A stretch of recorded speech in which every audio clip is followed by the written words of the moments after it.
Hello everyone, আমি ঋতিকা। আগের ভিডিওতে তোমাদের বলেছিলাম যে আমি পাহাড়ে ঘুরতে গেছি। তো শিটংয়ে অহলধারা ভিউ পয়েন্ট দেখার পর আমরা চলে এসেছি নামথিং পোখরিতে। এটাও শিটংয়েই আছে।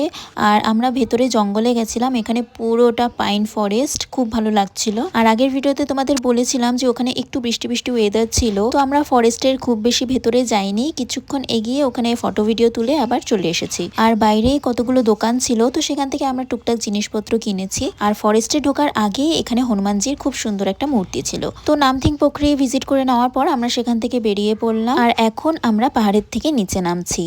আরও একটা জায়গাতে আমাদের যাওয়ার কথা ছিল, কিন্তু যদি আমরা ওখানে যাই তো আমাদের অনেকটাই লেট হয়ে যাবে, অনেক রাতও হয়ে যাবে। তো তার জন্য ভাবলাম যে থাক, এবার আর যাবো না। আর পাহাড়ে ওঠাটা যতটা ইন্টারেস্টিং তার থেকে অনেক বেশি দুঃখের হচ্ছে পাহাড় থেকে নামাটা। আর যতটাই নিচে নামছি ওয়েদারটা ততটাই ভালো হচ্ছিল। পাহাড়ে তো ওপরে বৃষ্টি ছিল, কিন্তু এখানে একদমই বৃষ্টি নেই, হালকা হালকা রোদ আছে। আর এই রাস্তাটা এত সুন্দর লাগছিল, আমি তো পুরো রাস্তা ভিডিওই করে গেছি। তো আমরা নেমে গেছি আর সেবকে পৌঁছে গেছি। তো এখন আমরা যাচ্ছি ওদলাবাড়িতে।